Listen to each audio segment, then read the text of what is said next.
السلام علیکم ورحمت الله وبرکاته.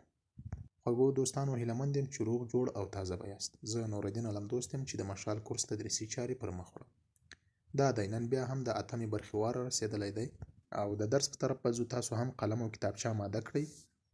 دا چې تاسو ته بهتره معلومه ده چې د مشال کورس ورځنی درس مو په دریو برخو ویشلی، چې په اول قدم کې د سنټنسز پارت یا د جملو برخه ده، په دوهم قدم کې د ورډز پارت یا د لغاتونو برخه ده، او په دریم قدم کې د ګرامر پارت یا د ګرامر برخه ده. نو راځئ چې په لومړیو کې د سنټنسز پارت یا د جملو برخه تلفظ او معنا کړو. ملتیا مو وکړئ. د جملو په برخه کې اولې کلمې ته ځیر شئ. I am both tired and hungry. تلفظ یې څنګه کوو؟ I am both tired and hungry. په پښتو کې معنا زه هم ستړی او هم وږی یم. I am both tired and hungry. زه هم ستړی او هم وږی یم. نو خوږو دوستانو دغه اوله کلمه له ځان سره په بار بار تکرار کړئ چې یاد مو شي. ځو دوهمې کلمې ته. د دوهمې کلمې تلفظ او معنا څنګه کوو؟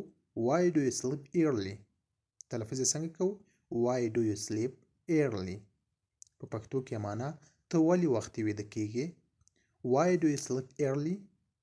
تلفظ به څنګه کوو؟ Why do you sleep early؟ ته ولې وختي ویده کېږې؟ د دوهمې جملې تلفظ او معنا هم وشول. درېیمې جملې ته ځو. تلفظ به څنګه کوو؟ When do you go to work؟ تلفظ یې څنګه کوو؟ When do you go to work؟ په پښتو کې معنا کار ته کله ځې؟ When do you go to work؟ کار ته به کله ځې؟ When do you go to work؟ کار ته کله ځې؟ همدا یې معنا وه. راځو څلورمې جملې ته. د څلورمې جملې تلفظ څنګه کوو؟ Which one do you prefer؟ تلفظ به څنګه کوو؟ Which one do you prefer؟ په پښتو کې معنا کوم یو غوره ګڼې؟ Which one do you prefer؟ کوم یو غوره ګڼې؟ نو خوږو دوستانو د څلورمې جملې تلفظ او معنا هم در سره تکرار کړئ. راځو پنځمې جملې ته. د پنځمې جملې تلفظ به څنګه کوو؟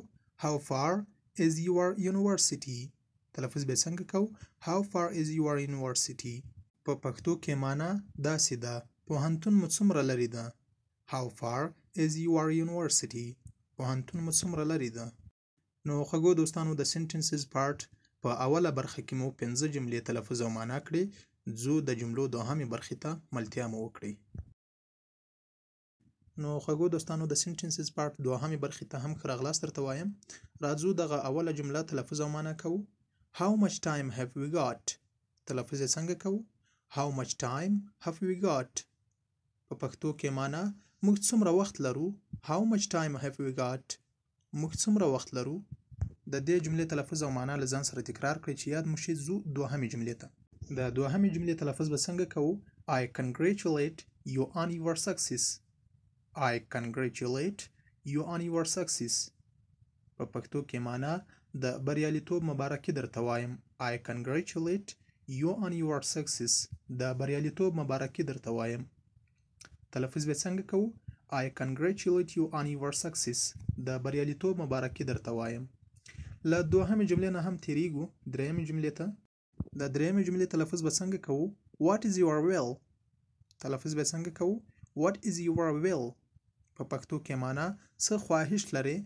What is your will؟ څه خواهش لرې؟ له درېیمې جملې نه هم تیریږو. له ځان سره یې په بار بار تکرار کړئ چې یاد مو شي. څلورمې جملې ته. د څلورمې جملې تلفظ به څنګه کوو؟ I have done the work. تلفظ یې څنګه کوو؟ I have done the work. په پښتو کې معنا ما کار تر سره کړی دی. I have done the work. ما کار تر سره کړی دی. نو خوږو دوستانو د سنټنسز پارت دوهمه برخه هم پای ته رسوو. په دې هیله چې له ځان سره یې په بار بار تکرار کړئ، نوټ یې هم کړئ. ځو د لغاتونو برخې ته ملتیا مو وکړئ. نو خوږو دوستانو د ورډز پارت یا د لغاتونو برخې ته هم ښه راغلاست درته وایم. د لغاتونو په برخه کې اول لغت ته ځیر شئ. تلفظ به څنګه کوو؟ Spread. S-P-R-E-A-D. Spread. په پښتو کې معنا تیتول یا جدا کول. Spread تیتول یا د جدا کولو په معنا ده. دوهم لغت ته راښکته شئ. Stroll. تلفظ یې څنګه کوو؟ Stroll. S-T-R-O-L-L. Stroll. قدم وهل. Stroll د قدم وهلو په معنا ده. راځو دریم لغت ته. د دریم لغت تلفظ به څنګه کوو؟ Shake. SHAKE شیک ښورول یا د جټکې په معنا ده. شیک ښورول یا جټکه. له دریم لغت نه هم تیریږو. راځو څلورم لغت ته. تلفظ به څنګه کوو؟ village.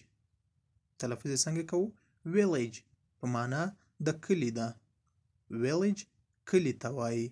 VILLAGE village کلی.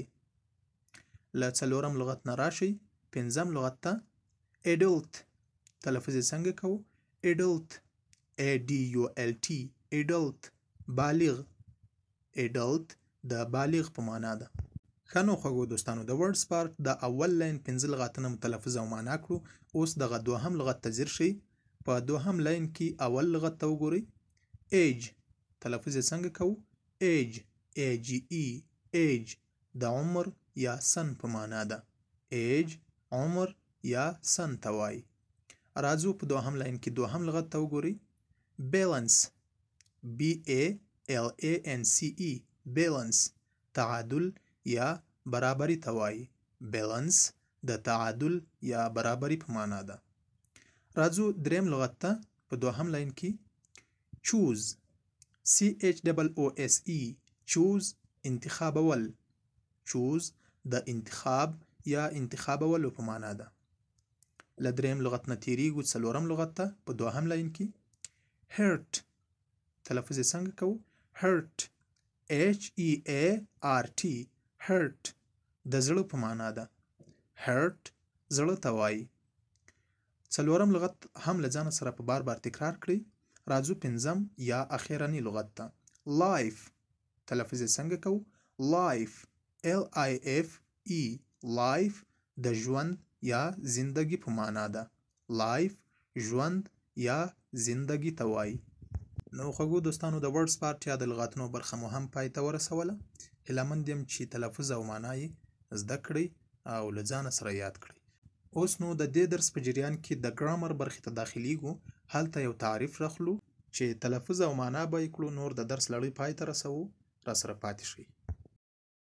نو خوږو دوستانو د ګرامر برخې ته هم که راغلاست درته وایم هیلهمند یم چې تر دې مهاله به ستړي شوي او خسته شوي نه یاست. راځو د ګرامر په برخه کې کومه موضوع ده؟ په انګلیسي ژبه کې توری د لفظ له لحاظه په څو ډوله ده. نن به دا وپېژنو چې توری د لفظ له لحاظه په څو ډوله ده، کومې برخې دي، او راتلونکي کې به یوه برخه په هره درسي ویډیو کې انشاءالله تعریفوو. نو په انګلیسي ژبه کې توری وایي د لفظ له لحاظه په درې ډوله ده. په څو ډوله ده؟ د لفظ له لحاظه په درې ډوله ده. اول یې واول لیټرز یا غږ لرونکي توري دي. اول نمبر یې واول لیټرز یا غږ لرونکي توري دي. او دوهم نمبر یې سیمی واول لیټرز. دوهم نمبر یې نیمه غږ لرونکي توري دي.